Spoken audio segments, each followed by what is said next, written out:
Good morning, welcome back to my channel. কেমন আছো সবাই? নিশ্চয়ই সবাই খুব ভালো আছে আর আমিও খুব ভালো আছি। আজকে আবার চলে এসেছি একটা নিউ রেসিপি নিয়ে। আজকে আমি তোমাদের সঙ্গে একটা চটজলদি মাটনের রেসিপি শেয়ার করব। সিম্পল মাটন কারি কিন্তু খুব চটজলদি উপায়ে রান্না করা যাবে।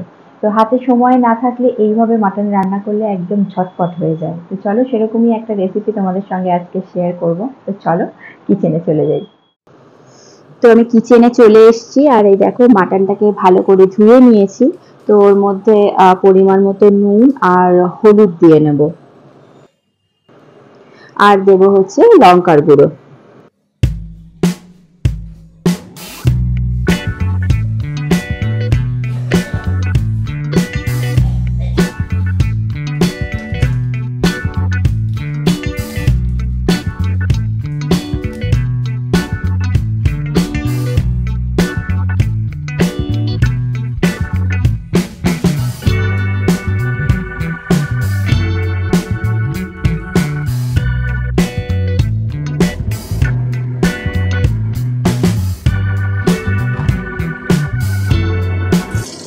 এদিকে আমি কড়াই বসিয়ে দিয়েছি আর কড়াইতে দিয়ে দিচ্ছি সরষের তেল। তো প্রথমে আলুগুলোকে ভেজে নেব, একটুখানি লাল লাল করে আলুগুলোকে ভেজে নেব। আলু ভাজার সময় ওর মধ্যে দিয়ে দেবো একটুখানি নুন।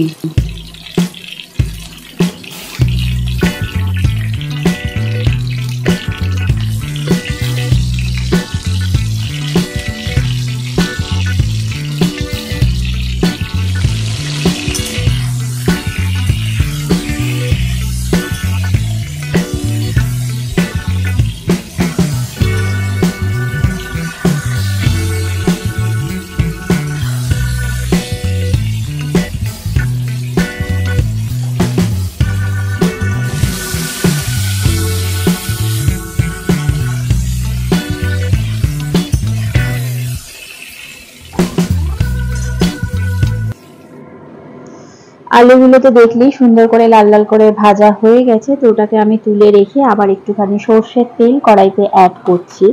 তো এবার তেলটা গরম হোক। তেলটা গরম হয়ে গেছে আর তেলের মধ্যে আমি অ্যাড করে দিলাম রসুন কুচি। এবার রসুনটাকে একটু হালকা করে ভেজে নেব, খুব বেশি কড়া করে ভাজতে হবে না, জাস্ট হালকা ভেজে নেব যাতে রসুনের যে কাঁচা গন্ধটা ওটা চলে যায় আর কি। তারপরেই আমি অ্যাড করব পেঁয়াজ কুচি।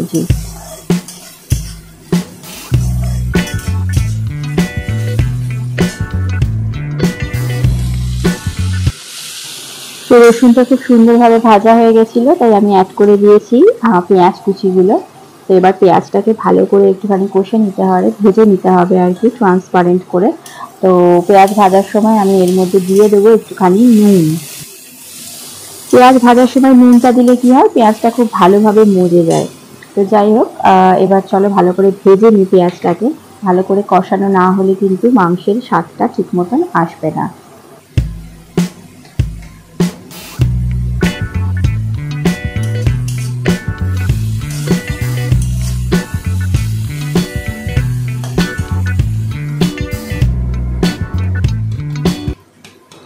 তো পেঁয়াজটা কষাতে কষাতে আমি এর মধ্যে একটুখানি টমেটো কুচি দিয়ে দিলাম। তো টমেটো কুচিটা তোমরা চাইলে স্কিপও করতে পারো, এটা কোনো ম্যান্ডেটরি বিষয় নয়। আমিও সবসময় টমেটো যে দিই তা নয়, আজকে টমেটো ছিল তাই টমেটোটাও দিলাম। তো টমেটোটা দেওয়ার পরেও, টমেটো যদি দেওয়া হয় আবারও ভালো করে কষিয়ে নিতে হবে, কারণ টমেটো থেকে অনেকটা পরিমাণে রস বেরোয়। সেই রসটা ভালো করে নেড়ে নিয়ে তারপরেই মাটনগুলোকে অ্যাড করতে হবে। তো চলো ভালো করে কষিয়ে নিই। মোটামুটি মশলাটা কষানো হয়ে গেছে, তো আমি মাটনটাকে অ্যাড করে দিলাম। এইবার ভালো করে কষে নেওয়ার পালা। তো এখনও একটা জিনিস, মেন জিনিস দেওয়া বাকি আছে, সেটা হচ্ছে আদা বাটা। তো আদা বাটাটা মাটনটা অ্যাড করার আগেও দেওয়া যায়, আমিও দিই অনেক সময়, কিন্তু আজকে দিইনি।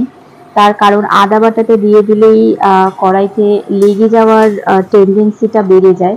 তো সেই জন্য আমি আদা বাটাটা একটু পরের দিকে অ্যাড করি, যাতে তলায় যে লেগে যাওয়া ভাবটা সেটা ওটাতে অনেকটা কম হয়, আর মাংসে আদার কাঁচা গন্ধটাও শেষ পর্যন্ত কিছুই বোঝা যায় না।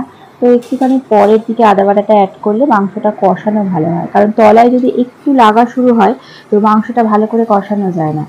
তো দেখো এরপরে মাংসটা দেওয়ার পরে আমি আদা বাটাটা অ্যাড করছি।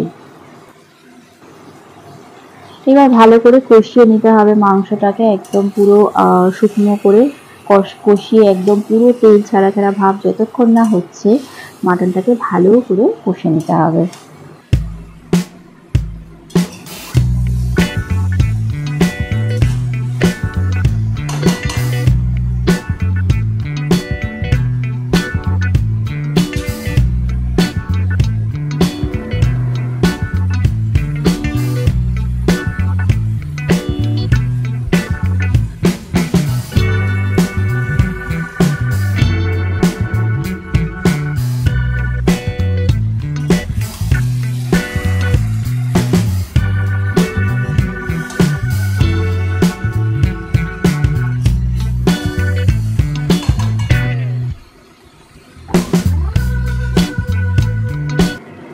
মাংসটা কষাতে কষাতে আমি একটুখানি চিনি অ্যাড করে দিয়েছি, সেটা নিশ্চয়ই তোমরা দেখতে পেয়েছো। আর এখন আমি দিয়ে দিচ্ছি হচ্ছে গরম মশলার গুঁড়ো।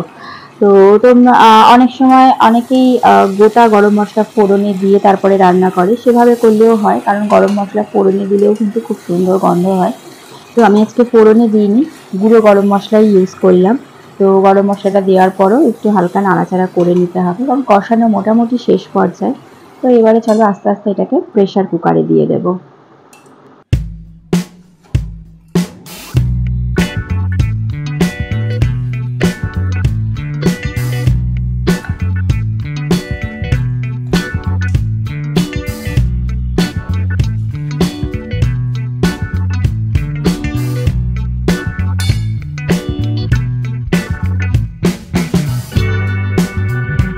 তো মাটনটা দেখো, আমি প্রেসার কুকারটা খুলে ফেলেছি, মাটনটা একদম রেডি হয়ে গেছে, এইরকম একটা লুক এসে। তো তোমাদেরকে দেখালাম আমি আজকে মাটনটা কিভাবে বানালাম। তো এইভাবে মাটনটা মোটামুটি খুব চটজলদি বানানো যায়।